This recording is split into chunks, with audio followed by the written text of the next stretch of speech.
अपन इतना लंबा चौड़ा किया नहीं। इसमें फिफ्थ पॉइंट क्या है, नो टू मैग्नेटिक बतानी थी भी, कल कुछ नहीं करवाया बेटा। Current carrying loop magnet dipole होता है।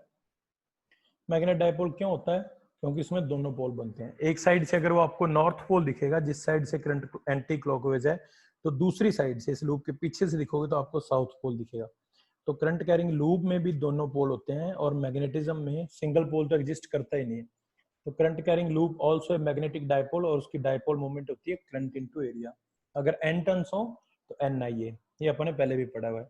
उसके बाद तुम्हें क्या करवाया था कि किसी बार मैग्नेट को अगर हम लटका दें ऐसे, और बाद में वो नॉर्थ साउथ में अलाइन हो जाता है। वो क्यों अलाइन हो जाता है, वो स्टेबल इक्विलिब्रियम में चला जाता है। अगर आप उसको डिस्टॉर्ट करते हो, मान लो मैंने ये टांग के इसको हिला दिया, तो फिर ये रुकेगा नहीं, ये ऑक्सीलेट करने लग जाएगा। उसका टाइम पीरियड निकालना है। अब वो ऑक्सीलेट क्यों करता है, पेंडुलम का एग्जांपल दिया था। पेंडुलम ऑक्सीलेट करता है ग्रेविटेशनल फील्ड में। आप पोटेंशियल एनर्जी देते हो, वो काइनेटिक बन जाती है, ऑक्सीलेट करता है। बार मैग्नेट ऑक्सीलेट करता है मैग्नेटिक फील्ड में। ओके, अब वो ऑक्सीलेट क्यों करता है, वो स्टेबल इक्विलिब्रियम में पड़ा है। अगर आपने उसको पोटेंशियल एनर्जी दे दी तो फिर वो काइनेटिक में बदल जाएगी, यहाँ के वो रुकेगा नहीं और वो ऑक्सीलेट करने लग जाएगा। तो उसका हमने टाइम पीरियड निकालना था। डेरिवेशन इंपॉर्टेंट नहीं है, पर ये इंपॉर्टेंट क्यों, क्योंकि प्रैक्टिकल क्वेश्चन इस पे आ जाते हैं, और वो बता देता हूँ क्यों। कैसे निकाला था हमने, एक बार मैग्नेट लिया, अब रोटेशनल मोशन है भी, उसका मोमेंट ऑफ इनर्शिया लेना पड़ेगा। अब क्यों लेना पड़ेगा, फिफ्थ चैप्टर अगर आपको याद हो +1 का, और 11th चैप्टर भी याद हो, तो टाइम पीरियड का फॉर्मूला होता था 2 pi inertia factor by spring factor. तो हमें पेंडुलम को ऑक्सीलेट करवाना है, बार मैग्नेट को ऑक्सीलेट करवाना है, उसका इनर्शिया फैक्टर निकालना है और स्प्रिंग फैक्टर निकालना है। तो इनर्शिया फैक्टर तो मैं सीधे ले लेता हूँ, let I is moment of inertia. Bar magnet है, उसका आई मोमेंट ऑफ इनर्शिया है, एम उसकी डायपोल मोमेंट है, बी मैग्नेटिक फील्ड में वो पड़ा है। अब जैसे ही हम उसको डिस्टर्ब करेंगे थीटा एंगल से, तो उस पर टॉर्क लगने लग जाएगा, और टॉर्क कितना लगेगा, एम बी साइन थीटा। अब यहाँ माइनस क्यों लगाया है, टॉर्क और थीटा एक दूसरे के अपोजिट होंगे। अगर थीटा बढ़ाओगे तो टॉर्क थीटा को कम करने की ट्राई कर रहा है। अब अप्रोक्सीमेशन लगानी है कि थीटा इज स्मॉल, तो साइन थीटा को लिख सकते हैं साइन थीटा, और साइन थीटा को लिख सकते हैं थीटा, तो ये टॉर्क बन जाएगा माइनस एम बी थीटा। अब इस टॉर्क को मैं स्प्रिंग वाले स्प्रिंग फैक्टर के टॉर्क से कंपेयर कर देता हूँ। स्प्रिंग फैक्टर क्या होता है, उससे अगर टॉर्क निकालोगे तो टॉर्क होता है के थीटा। तो ये के थीटा और एम बी थीटा को कंपेयर करते हैं, तो स्प्रिंग फैक्टर आ गया अपना एम बी। अब इस फॉर्मूले में पुट कर रहा हूं, तो टाइम पीरियड आ गया 2 pi I M B, I moment of inertia, M B. अब ये मैंने क्यों करवाया था, प्रैक्टिकल क्वेश्चन इस पे क्या होता है बेटा, हमें ना अर्थ का मैग्नेटिक फील्ड निकालना होता है। तो हमें एक डिवाइस मिलती है मैग्नेटिक निडल बोलते हैं उसको, मैग्नेटिक निडल। उसका मोमेंट ऑफ इनर्शिया गिवन होता है, उसकी डायपोल मोमेंट गिवन होती है। आपको उसको डिस्टोर्ट करके, डिस्टर्ब करके उसका टाइम पीरियड निकालना है घड़ी से। जैसे जी वाला प्रैक्टिकल में तुम्हें बोल रहा था, उसमें भी आप जी की वैल्यू निकालते थे, अर्थ का ग्रेविटेशनल फील्ड निकालते थे घड़ी से टाइम पीरियड निकाल के, अगर +1 वाला याद हो तो ये +2 में है नहीं, पर आप कर सकते हो, प्रोवाइडिंग दैट आपको मोमेंट ऑफ इनर्शिया और उसकी डायपोल मोमेंट पता हो।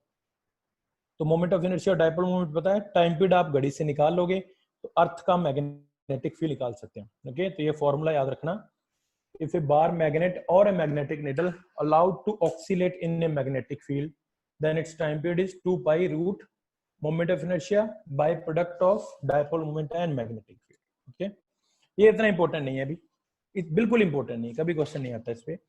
गॉस थ्योरम इन मैग्नेटिज्म, ये भी इंपॉर्टेंट नहीं है, पर ये पेपर में आता है समटाइम्स। ठीक है, मैं तुम्हें बार बार कहते रहता हूं बेटा, सिलेबस में ना छोड़ो उसको, सिलेबस में है ये, सिलेबस में ये गॉस थ्योरम है, ये तो सिलेबस में नहीं था, ये टाइम पीरियड वाला। तो ये Gauss theorem in magnetism syllabus में है, पर इतना इंपॉर्टेंट नहीं है। मैं तुम्हें वही बोलने वाला था। देखो यूनिट 3 में 2 चैप्टर हैं, एक चैप्टर है मैग्नेटिक इफेक्ट ऑफ करंट और दूसरा चैप्टर है मैग्नेटिज्म एंड मैटर, जो अब आप पढ़ रहे हैं। ये चैप्टर बिल्कुल इंपॉर्टेंट नहीं है, पीछे वाला बिल्कुल इंपॉर्टेंट है। तो मैग्नेटिक इफेक्ट ऑफ करंट वाला याद करो, force between two charges, moving coil, galvanometer, voltmeter, meter, जो जितना भी था चैप्टर, वो वाला बहुत इंपॉर्टेंट है। मैग्नेटिज्म एंड मैटर वाला इतना इंपॉर्टेंट नहीं है। इसमें आगे आगे जाके आएगा अर्थ मैग्नेटिज्म, उस पे एक आधे नंबर का क्वेश्चन समटाइम्स आ जाता है, पर अब सिलेबस में तो अपन छोड़ तो नहीं सकते। ओके, तो ये सिलेबस में है Gauss theorem. Sir competition wise important नहीं है, कंपटीशन के वे तो कंपटीशन में ये आता है, ये बार मैग्नेट टाइम पीरियड वाला आता है, तो मैं बताता हूँ, देखो कंपटीशन में क्या आता है। कंपटीशन में कुछ डिफिकल्ट नहीं आता। कंपटीशन में क्या आता है, उसमें +1 के कंसेप्ट भी लगेंगे, +2 के भी लगेंगे, चैप्टर 3 भी लगेगा, चैप्टर 4 भी लगेगा। अब कोई ऐसा क्वेश्चन आ जाएगा, अब ये क्वेश्चन है कि एक बार मैग्नेट आपको दे दिया, उसकी लेंथ दे दी, उसका मास दे दिया, बोलेंगे टाइम पीरियड निकालो। अब तुम्हें अगर यही याद नहीं है कि बार मैग्नेट रॉड का मोमेंट ऑफ इनर्शिया क्या होता है, रॉड का मोमेंट ऑफ इनर्शिया होता है ml²/12, तो तुम कहां से टाइम पीरियड निकालोगे? तो कंपटीशन में देखो बेटा, कंपटीशन में क्वेश्चन टफ नहीं आते। क्वेश्चन कैसे आते हैं, बहुत सारे कंसेप्ट लगते हैं उसमें। उसमें काइनेमेटिक्स भी लगेगा, उसमें पावर भी निकालनी पड़ सकती है। हाँ, +1 2 जोड़ जोड़ के क्वेश्चन आते हैं उसमें। अब उसमें हो सकता है तुम्हें मोमेंट ऑफ इनर्शिया तो +1 से उठाना पड़ेगा, फिर टाइम पीरियड भी +1 से उठाना पड़ेगा, और है ये +2। चलो, गॉस थ्योरम। अब मैं गॉस थ्योरम इन मैग्नेटिज्म बताने वाला हूँ भी। पहले उससे मुझे ना आपको गॉस थ्योरम इन इलेक्ट्रोस्टैटिक बतानी है। किस किस को याद है, कौन मुझे बताएगा गॉस थ्योरम इन इलेक्ट्रोस्टैटिक? वो बहुत, मैं कह रहा हूँ ना, फर्स्ट चैप्टर की रिवीजन समझ लेना। ओके, पॉइंट बेटा यहाँ बहुत बड़ी गलती है, इलेक्ट्रिक फ्लक्स एरिया से पास करता है, पॉइंट से पास नहीं करता। ओके, पासिंग थ्रू ए पॉइंट नहीं लिखना है, एरिया फिर भी समझ में आता है। चलो अब दोबारा रिपीट करो, चलो सोचो। याद नहीं, पढ़ के नहीं आनी है, और बहुत इंपॉर्टेंट है। पहले तो इलेक्ट्रिक फ्लक्स क्या होता है? इलेक्ट्रिक फ्लक्स होता है number of electric field line passing per unit area. अगर मैं इस पेज की बात करूं तो इस पेज में से कितनी इलेक्ट्रिक फील्ड लाइन पास कर रहे हैं, वो इसका इलेक्ट्रिक फ्लक्स हो जाएगा। मैथमेटिकली इसका फॉर्मूला क्या होता है, electric field dot area vector. मैंने जानबूझ के ds लिखा है अभी, स्मॉल एरिया। ओके, पूरा एरिया तो ऐसे लिखते हैं अपन। ओके, तो इलेक्ट्रिक फ्लक्स क्या होता है, electric field line passing per unit area. Diksha बेटा, गॉस थ्योरम आती है क्या, फर्स्ट यूनिट वाली? चलो, ओके, तो इलेक्ट्रिक फ्लक्स है electric field line passing per unit area. अब मैग्नेटिक फ्लक्स आएगा भी। कोई बताओ, अब मैंने बहुत डिटेल में बता दिया, मैग्नेटिक फ्लक्स बता सकते हो क्या होगा? बिल्कुल मिलती जुलती स्टेटमेंट होगी। इलेक्ट्रिक फ्लक्स होता है electric field line passing per unit area, magnetic flux होता है magnetic field line passing per unit area. Okay, अब इलेक्ट्रिक फ्लक्स का फॉर्मूला क्या है, E डॉट एस या ds। मैग्नेटिक फ्लक्स का फॉर्मूला होगा B डॉट एस या ds। Electric field into area और मैग्नेटिक फील्ड इंटू। बेटा कुछ चीजों को क्यों नहीं चलता है, अब एरिया का फॉर्मूला लेंथ इंटू ब्रेड्थ क्यों होता है, बताओ मुझे, क्या आंसर है इसका? कुछ फॉर्मूले अपने को सीधे याद करने पड़ेंगे। तो ये कुछ डेफिनेशन है basic. Electric flux E dot S, magnetic flux B dot S. Electric field line passing per unit area, magnetic flux magnetic field line passing per unit area. Okay, अब देखो गॉस थ्योरम इन electrostatic. अच्छा, तो तुम लोग पढ़ लो, चलो okay. अब यहां देखो भी आगे, गॉस थ्योरम इन इलेक्ट्रोस्टैटिक क्या है, देखो क्या है। आप कोई क्लोज सरफेस ले लो, समीक्षा देख लेना बेटा। अभी यहां मैंने अंदर चार्ज रख दिया, तो चार्ज से इलेक्ट्रिक फील्ड लाइन निकलेंगी। कितनी इलेक्ट्रिक फील्ड लाइन इस एरिया में से पास कर रही है, वो फ्लक्स हो जाएगा। अब वो एक एक लाइन तो हम नहीं गिन सकते, तो हम कैसे करते हैं, हम स्मॉल सरफेस एरिया ले लेते हैं ds। इस ds में से फ्लक्स निकाल देते हैं, तो कितना आता है, E डॉट ds। अब E डॉट ds तो स्मॉल एरिया में से, टोटल एरिया में से कितना पास करेगा, इसका क्लोज्ड इंटीग्रेशन। और ये किसके इक्वल होता है, 1/ε0 times of charge enclosed in the surface. Okay, तो electric flux through a close surface, ये उसका स्टेटमेंट है मैथमेटिक्स कि ds स्मॉल में से टोटल इंटीग्रेशन, ये स्टेटमेंट आ गई। Electric flux through a close surface is equal to 1/ε0 times of charge enclosed. ये गॉस थ्योरम थी इलेक्ट्रोस्टैटिक में। अब गॉस थ्योरम इन मैग्नेटिज्म क्या है, ध्यान से देखना भाई। ओके, रिद्धि में इलेक्ट्रिक फ्लक्स याद है? प्लीज मीटिंग छोड़ के तुम, हाँ बोलो, क्या नहीं है। अब गॉस थ्योरम इन इलेक्ट्रोस्टैटिक क्या थी, कि electric flux passing through a close surface area is 1/ε0 times of charge enclosed in the surface. और इलेक्ट्रिक फ्लक्स होता है EDS, उसका इंटीग्रेशन कर दिया टोटल। अब मैग्नेटिक फ्लक्स देखो भी, स्टेटमेंट क्या है, मैग्नेटिक फ्लक्स, ये ऐसे मैंने लिखा हुआ है according to Gauss theorem in magnetism, यहां से शुरू होती है, the total magnetic flux through a close surface is 0। दोबारा से सुन लो, किसी भी क्लोज सरफेस से, कोई बात नहीं रुद्धि, ओके, किसी भी क्लोज सरफेस से मैग्नेटिक फ्लक्स कितना पास करता है? 0। ओके, तो इसमें क्या आएगा? बी डॉट ds का अगर आप क्लोज इंटीग्रेशन करोगे तो वो आएगा 0। अब ये है क्यों, ऐसा क्यों है समझो, कोई प्रूफ नहीं है, मैं सिर्फ बता रहा हूं। ये मैंने नॉर्थ पोल लिया, क्या इसका साउथ होगा कि नहीं होगा? Yes sir. हाँ करवाऊंगा अभिषेक, ठीक है। अब देखो, ये मैं नॉर्थ पोल लेता हूं, ओके, इसमें साउथ होगा ही होगा। अब मैं इसके अराउंड एक क्लोज सरफेस ले लेता हूं, ये मैंने क्लोज सरफेस ले लिया। अब यहां देखना, नॉर्थ से फील्ड लाइन निकलेंगी, सपोज मैं 3 ही लाइनें निकाल देता हूं, तो इससे कितना फ्लक्स पास कर रहा है? 3 फ्लक्स आ गया, number of magnetic field line. क्या ये मैग्नेटिक फील्ड लाइन दोबारा अंदर आएंगी? दे आर क्लोज लूप्स, ये कहीं से घूम फिर के वापस भी आएंगी। तो अब देखो 3 लाइनें निकली थी, +3 आउट फ्लक्स है, 3 लाइनें अंदर आ गई, -3 इन फ्लक्स है, तो positive flux is equal to negative flux, तो फ्लक्स क्या होगा? 0। ठीक है। अगर आप क्लोज सरफेस ऐसा भी लेते हैं, देखो ये मैंने नॉर्थ पोल लिया, ये साउथ पोल लिया, मैंने ऐसे ले लिया क्लोज सरफेस। अब नॉर्थ से लाइन जो निकलेगी वो अंदर तो आएगी क्योंकि magnetic field line bar magnet के अंदर भी होती है। तो टोटल फ्लक्स हमेशा ही क्लोज सरफेस से 0 क्यों होता है? अगर फ्लक्स कहीं से निकल रहा है सरफेस से तो वो फ्लक्स अंदर भी आएगा घूम फिर के। समझ में आ गया? तो गॉस थ्योरम मैग्नेटिज्म में क्या है, कोई प्रूफ नहीं है उसका, कि total flux passing through a close surface is equal to 0। और रीजन मैंने उसका बता दिया, क्या रीजन है? कि जितनी फील्ड लाइन निकलेंगी वो क्लोज्ड होती हैं, तो वो अगर निकली हैं तो वो घूम के कहीं ना कहीं से अंदर भी आए। आप कैसे भी ले लो, क्लोज सरफेस कहीं भी ले लो। अब पेपर में क्वेश्चन आएगा, जो आया था और जो आएगा अगर आया तो, right Gauss theorem in magnetism, तो आपने ये लिखना है, according to Gauss theorem the total flux passing through a close surface is 0, B dot ds का इंटीग्रेशन करोगे तो 0 आएगा। एंड नेक्स्ट पार्ट आएगा, व्हाट इज इट्स सिग्निफिकेंस, ये हमें क्या बताता है? ये क्या बताता है? No single pole exist in magnetism. इसका मतलब क्या है? अब चार्ज में तो एक चार्ज आप रख सकते हो Q, अगर Q पॉजिटिव रखा तो पॉजिटिव फ्लक्स आएगा अंदर, नेगेटिव Q रखा तो नेगेटिव फ्लक्स आ जाएगा, लाइनें अंदर आएंगी। बार मैग्नेट में आप कल्ला नॉर्थ अगर ला सको कहीं से तो पॉजिटिव फ्लक्स आएगा, पर कल्ला नॉर्थ होता ही नहीं, उसके साथ साउथ भी होता है, तो जितनी लाइनें निकलती हैं उतनी एंटर भी करती हैं। ओके, तो बार में ये गॉस थ्योरम अपने को क्या बताती है कि मैग्नेटिज्म में सिंगल पोल हो ही नहीं सकता, अगर कहीं पे साउथ है तो उसका नॉर्थ भी होगा, तो जितना पॉजिटिव फ्लक्स होगा उतना नेगेटिव फ्लक्स भी होगा, यही गॉस थ्योरम है magnetism. Okay, so question will be, what is Gauss theorem in magnetism? Statement, what is its significance या what is its importance?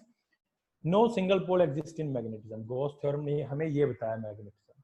ठीक है, किसी को इसमें कोई डाउट है? नो बहुत आसान है भैया, प्लीज कुछ डाउट हो तो। कुछ नहीं है, ये थ्योरी है, वो इलेक्ट्रोस्टैटिक वाली गॉस थ्योरम तो कितनी बड़ी थी, ये कुछ नहीं है, बस इतना ही।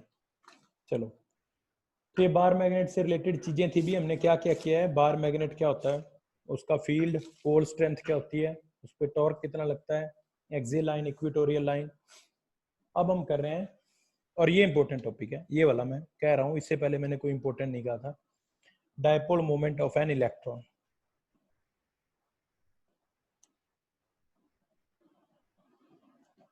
Of an electron, okay. पहले तो इलेक्ट्रॉन की डायपोल मोमेंट क्यों होती है, देखो सुनो, क्या है, क्या इलेक्ट्रॉन स्टेशनरी है? इलेक्ट्रॉन कहां पे है बताना, बताओ, क्या कर रहा है इलेक्ट्रॉन? घूम रहा है, रोटेट कर रहा है। रोटेट कर, ओके। तो देखो भाई, इलेक्ट्रॉन घूम रहा है, और इलेक्ट्रॉन अगर घूम रहा है तो it's actually A charge which is rotating, और चार्ज अगर चलता है तो वो क्या बन जाता है? करंट। और करंट अगर कहीं पे है तो वहां पे मैग्नेटिक फील्ड भी होता है, और मैग्नेटिक फील्ड भी है तो वहां पे फिर डायपोल भी होगा, और डायपोल है तो डायपोल मोमेंट भी होगा। तो सुनो, moving electron around the nucleus, only not one electron, जितने भी इलेक्ट्रॉन है, they are rotating, they are producing a tiny current carrying loop, and we know that current carrying loop की dipole moment होती है, तो वही अपने को निकाल। तो पहली बात तो इलेक्ट्रॉन की मैग्नेटिक डायपोल मोमेंट क्यों आई? Because electron is rotating and producing a tiny current carrying loop, और करंट कैरिंग लूप की डायपोल मोमेंट होती है, ओके वो अपने को फॉर्मूला पता तो क्या होती है, current into area, so there will be dipole moment, वही अपने को निकालना है, ओके। तो हम मान लेते हैं ये इलेक्ट्रॉन है कोई, आर रेडियस से वो घूम रहा है न्यूक्लियस के around, it's an electron which is rotating, okay. तो let an electron, I hope सबको उस पर चार्ज तो पता होगा कितना होता है, ई इज चार्ज, जो उस पर चार्ज है देख लेना भी, चार्ज लिखा है मैंने, आर उसकी रेडियस है घूमने की, तो हमें उसका निकालना है मैग्नेटिक डायपोल मोमेंट, एम होती है आई इंटू ए, ओके। मैं यहाँ लिख देता हूँ इक्वेशन 1, एम क्या है, डायपोल मोमेंट, ए क्या है, एरिया ऑफ लूप,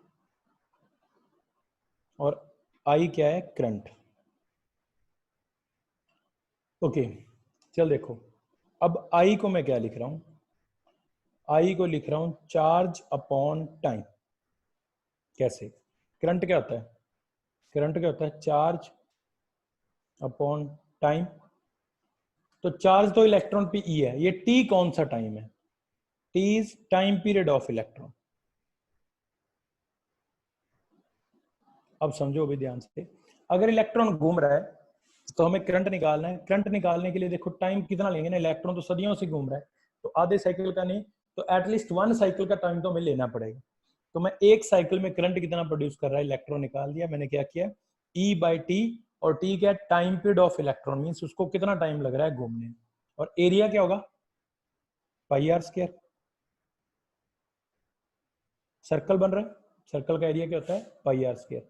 तो ये दोनों करंट और एरिया की वैल्यू में 1 में पुट कर रहा हूं यूजिंग इन 1, तो मैग्नेटिक डायपोल मोमेंट इलेक्ट्रॉन की क्या आएगी, करंट की जगह ई बाई टी, एरिया की जगह पाई आर स्क्वायर, इक्वेशन 2, ओके। चलो अब देखो भी, यहां पे भी प्रॉब्लम है, ओके। इलेक्ट्रॉन का चार्ज तो हमें पता है, पाई भी हमें पता है, हमें उसकी रेडियस नहीं पता, हमें उसका टाइम पीरियड नहीं पता। कोई बता सकता है कि इलेक्ट्रॉन की ऑर्बिट की रेडियस, इलेक्ट्रॉन के ऑर्बिट की रेडियस बता सकते हो, किसी ने पढ़ी हो कहीं? No sir. बोहर मॉडल किस किसने पढ़ा है, केमिस्ट्री में पढ़ा है क्या तुमने बोहर मॉडल? यस किसी ने पढ़ा है? क्या है बोहर मॉडल का, बोहर के पोस्टुलेट बताना मुझे, कोई जना गलत मत बताओ जितने भी आते। हाँ चलो okay, tell me Bohr's postulate of hydrogen atom, 3 postulate दिए इसने सर। बोलो।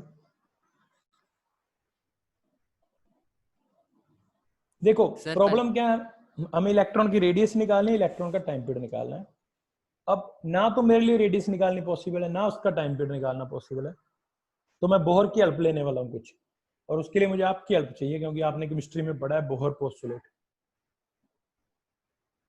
अमन जो तूने ये जो रेडियस बताई है बेटा, ये तूने एट न्यूक्लियस का साइज बता दिया, 10 की पावर -15, ओके। इलेक्ट्रॉन की रेडियस तो बहुत ज्यादा होती है, 10 की पावर -10 होती है।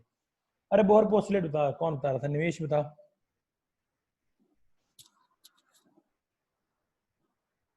चलो मैं बताता हूँ, छोड़ो, देखो मैं लिख रहा हूं according to Bohr, Niels Bohr actually इसका पूरा नाम है, बोहर। बोहर ने एक पोस्टुलेट दिया था, मैं बोल रहा हूं शायद आपको समझ में आ जाए, angular momentum of electron is equal to integral multiple of h upon 2 pi. ऐसा कोई पोस्टुलेट पढ़ा आपने, ऐसा कुछ पढ़ा है? Yes sir. Yes sir. पढ़ा है, ओके Yes, चल sir. थैंक गॉड पढ़ा है तुमने, याद तो आ गया। तो देखो भी बोहर ने ये पोस्टुलेट दिया था कि इलेक्ट्रॉन अगर घूम रहा है तो उसका एंगुलर मोमेंटम क्या होगा, n इंटीजर है h अपॉन 2 पाई। मैं लिख देता हूं, एंगुलर मोमेंटम का फॉर्मूला होता है बेटा mvr nh/2 पाई। इसको मैं लिख रहा हूं सब कुछ क्या है इसमें, देखो इसमें m क्या है, मास ऑफ इलेक्ट्रॉन, v क्या है, स्पीड उसकी, या वेलोसिटी लिख सकते हो। आर तो पता ही आपको रेडियस है, एन है इंटीजर। या आपको मैं बताऊं, एन यहां पे है प्रिंसिपल क्वांटम नंबर। सुना है किसी ने ऐसा लाइन कहीं सुनी है? हाँ Yes, sir. जी सुनिए. Sir. Yes. Yes sir. Okay, thank God. तो एन प्रिंसिपल क्वांटम नंबर है। अभी फर्स्ट ऑर्बिट के लिए 1, सेकंड ऑर्बिट के लिए 2 एंड सो ऑन। और एच क्या है? एच क्या है? Planck's quantum. प्लैंक्स कांस्टेंट है। एच है प्लैंक्स कांस्टेंट। अब मैं यहां से क्या करूंगा, कुछ ना कुछ अरेंजमेंट करके रेडियस की या टाइम पीरियड की वैल्यू निकाल के इसमें पुट करने वाला हूं, और देखते हैं बोहर अपनी कैसे हेल्प करता है। तो मैं यहाँ पे देखो क्या लिख रहा हूँ, यहाँ भी ये आ गया। इसको मैं एक बार दोबारा लिखता हूँ, साइड में यहाँ लिख रहा हूँ भी। मैं v को पुट करूंगा आर ओमेगा, तो ये बन जाएगा M R omega R is equal to N H upon 2 pi. देखो, लीनियर वेलोसिटी एंगुलर वेलोसिटी से कैसे रिलेटेड होती है? आर ओमेगा, और ओमेगा यहाँ पे है एंगुलर वेलोसिटी या एंगुलर फ्रीक्वेंसी भी इसको कहते हैं। तो मैंने v को पुट कर दिया आर ओमेगा। अब ओमेगा टाइम पीरियड से रिलेटेड है, किसी को याद है how omega is related to time period? कोई बता सकता है? 2 पाई बाई टी। अरे बचपन +1 करवाइए ना, मैंने कहा ये फॉर्मूले तुम हमेशा याद रख लेना। ओमेगा होता है 2 पाई बाई टी और ओमेगा होता है 2 पाई न्यू। न्यू फ्रीक्वेंसी है, टी टाइम पीरियड है। तो देखो यहाँ पे क्या कर रहा हूं मैं, पहले तो जो बोहर का पोस्टुलेट था उसमें v को आर ओमेगा पुट किया, फिर उस ओमेगा को मैं 2 पाई बाई टी पुट करने वाला हूं। तो ये r और r तो r स्क्वायर, तो एम आर स्क्वायर ओमेगा की जगह 2 pi by T is equal to N H upon 2 pi. यहां से मुझे t चाहिए और मैं यहाँ पुट करूंगा। तो देखो t निकालने के लिए t इधर ले जाते हैं, बाकी सारा इधर। तो ये 2 पाई ये रहा, 2 पाई ये रहा, मल्टीप्लाई करोगे तो ये बन जाएगा 4 पाई स्क्वायर। इसके साथ पड़ा है एम आर स्क्वायर और एन एच नीचे आ जाएगा। तो टाइम पीरियड निकाल लिया। इसको मैं पुट कर रहा हूं 2 में, यूजिंग इन 2। तो मैग्नेटिक मूवमेंट क्या आ जाएगी इलेक्ट्रॉन की? ई पाई आर स्क्वायर तो पड़ा था, टी की जगह, अरे मैंने गलत तो नहीं कर दिया, टी ऊपर जाएगा 4 पाई स्क्वायर। ये सही है ना? एक बार सही देखना है भाई। सर. ठीक है देखो sir. 4 pi square M R square और एन एच ऊपर, ये एन एच है। देखो ये 4 पाई स्क्वायर एम स्क्वायर नीचे और ये एन एच ऊपर आ गया। 1 पाई से 1 पाई कैंसिल होगा, आर स्क्वायर से आर स्क्वायर कैंसिल हो जाएगा। तो मैग्नेटिक मोमेंट क्या आएगी? ऊपर बचेगा एन ई एच, नीचे बचेगा 4 पाई एम। ओके, चलो देखो, यहां से अगर मैग्नेटिक मूवमेंट निकालते ना तो टाइम पीरियड पता होना चाहिए था, रेडियस पता होनी चाहिए थी, जो आपको नहीं पता। यहां से मुझे बताओ आपको क्या क्या पता है? ई पता है, एच भी पता है, 4 भी पता है, पाई भी पता है, मास ऑफ इलेक्ट्रॉन भी पता है। और एन तो क्या है? फर्स्ट ऑर्बिट में इलेक्ट्रॉन है तो n1, सेकंड ऑर्बिट में n को 2 एंड सो ऑन। तो यहां से मैग्नेटिक मूवमेंट देखो कोई भी निकाल सकता है, सब कांस्टेंट आ गया इसमें। ओके, तो यहां से अपन नहीं निकाल सकते थे, अपन ने बोहर की हेल्प लेके बहुत इजीली कर दिया मैग्नेटिक मूवमेंट को। और इसकी मैं n को आगे 1 पुट कर देता हूं। 4 electron in first orbit, electron in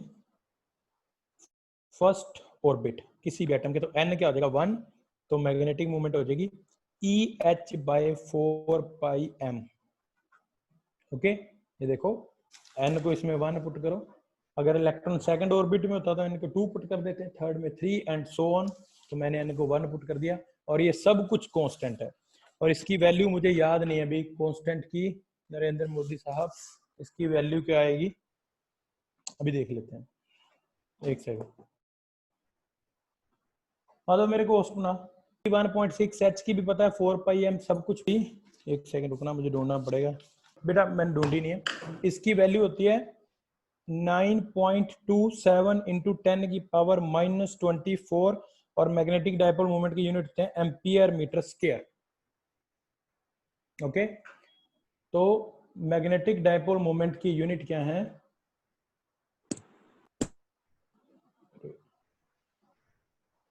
बेटा एम्पियर मीटर स्क्वायर, और ये वैल्यू आएगी। अब देखो ध्यान से, अब ना ये एक्चुअली एम्पियर मीटर स्क्वायर बहुत बड़ी यूनिट है। देखो मैं आपको बताऊं, जैसे अगर मुझे अगर इस पेन की लेंथ निकालनी है तो किलोमीटर बहुत बड़ी यूनिट है इसके लिए। तो मैंने अपन छोटी यूनिट डिसाइड कर रखी है, छोटी लेंथ के लिए छोटी यूनिट सेंटीमीटर। तो वैसे ही समझो एम्पियर, आपको देखो एम्पियर मीटर स्क्वायर ना बेटा बहुत बड़ी यूनिट होती है डायपोल मोमेंट की। इलेक्ट्रॉन की बहुत कम है, 27 निशा के 24 था, फिर 24 ये, हाँ 24 ये। तो हमने इसके लिए नई यूनिट बना रखी है। जैसे देखो 1 सेंटीमीटर इज इक्वल टू 10 की पावर -2 मीटर्स, या 1 सेंटीमीटर इज इक्वल टू 10 की पावर -25 किलोमीटर। तो अब सुनना भी, मैं नई यूनिट बता रहा हूं, इसी को हम नई यूनिट बना देते हैं और इसको बोलते हैं Bohr magneton. 1 Bohr magneton is equal to 9.27 10 की power -24 ampere metre square. Okay, अब देखो फर्स्ट इसको BH से लिखते हैं, BH से। ओके, तो 1 BH is equal to this much of ampere metre square. और 1 बोहर मैग्नेटॉन किसकी डायपोल मोमेंट है? जो इलेक्ट्रॉन फर्स्ट ऑर्बिट में। ठीक है, अब देखो फर्स्ट ऑर्बिट में इसको सोल्व किया, कितनी आई थी ये, इसको अपन ने 1 बोहर मैग्नेटॉन मान लिया। तो जो इलेक्ट्रॉन फर्स्ट ऑर्बिट में उसकी डायपोल मोमेंट आ गई 1 बोहर मैग्नेटॉन। जो सेकंड में होगा उसकी जगह n की जगह क्या आ जाएगा 2, उसकी हो जाएगी 2 बोहर मैग्नेटॉन। ओके, तो ये हमने नई यूनिट बना दी। SI यूनिट है मैग्नेटिक डायपोल मोमेंट की एम्पियर मीटर स्क्वायर, और इलेक्ट्रॉन के लिए हमने छोटी यूनिट बना रखी है, that is Bohr magneton, BH से लिखते हैं, and that is equal to this much of ampere metre square. Okay, तो ये मैं आर्टिकल रिपीट कर रहा हूं भी, ध्यान से देख लेना, ये इंपॉर्टेंट भी है। Some time it came 3 number में आ जाता है कि इलेक्ट्रॉन की मैग्नेटिक डायपोल मोमेंट निकालो। तो देखो कैसे निकालनी है, सुन लेना, उसके बाद आप क्वेश्चन कर सकते हो। कोई इलेक्ट्रॉन है, अपन मान लिया वो घूम रहा है, तो वो करंट कैरिंग लूप बना रहा है क्योंकि चार्ज चल रहा है। तो हमें उसकी मैग्नेटिक मोमेंट निकालनी है क्योंकि वो करंट कैरिंग लूप बन रही है, और लूप की मैग्नेटिक डायपोल मोमेंट होती है करंट इनटू एरिया। ओके, अब इलेक्ट्रॉन अगर घूम रहा है तो करंट को लिख दिया चार्ज अपॉन टाइम। अब कितना टाइम? 1 साइकिल का, और उसको बोलते हैं टाइम पीरियड। तो आई की जगह तो लिख देंगे E/T, टी टाइम पीरियड है। ओके, उसके बाद एरिया की जगह पाई आर स्क्वायर, तो ये I इंटू ए, आई को लिख देंगे E/T, ए को लिख देंगे पाई आर स्क्वायर। तो ये आ गई magnetic dipole moment, charge upon time period pi R square. अब यहां तक छोड़ सकते थे, लेकिन प्रॉब्लम क्या है कि इलेक्ट्रॉन का ना तो टाइम पीरियड पता ना उसकी रेडियस पता है। तो हमें इसको कांस्टेंट टर्म में, इजी टर्म में लेके आना। थैंक्स टू बोहर, उसने हमें फॉर्मूला दे रखा है। कैसे? बोहर ने बताया था कि एंगुलर मोमेंटम होता है mvr is equal to nh upon 2 n है प्रिंसिपल क्वांटम नंबर। अगर इलेक्ट्रॉन फर्स्ट ऑर्बिट में n1, सेकंड में तो 2, तो ये सब कुछ मैंने लिख दिया, ये क्या क्या है। अब v कुछ भी करके मैं यहां से टाइम पीरियड एडजस्ट करूंगा यहाँ पे, तो v को लिख देते हैं r ओमेगा। r रेडियस है, ओमेगा एंगुलर वेलोसिटी या फ्रीक्वेंसी भी बोल सकते हो, और mr स्क्वायर ओमेगा को लिख दिया 2π/t। यहां से t की वैल्यू निकाली बोहर के पोस्टुलेट से, बोहर के पॉइंट से, और m में पुट कर दिया। पुट करने पे ये आ गया NEH4πm। अब NF प्रिंसिपल क्वांटम नंबर, तो फर्स्ट ऑर्बिट में अगर इलेक्ट्रॉन है तो n को 1 पुट कर दिया, तो ये आ गया। और ये कांस्टेंट है, देखो EH4πm, सब की वैल्यू करोगे तो आंसर आएगा 9.27 इंटू 10 की पावर -24 एम्पियर मीटर स्क्वायर।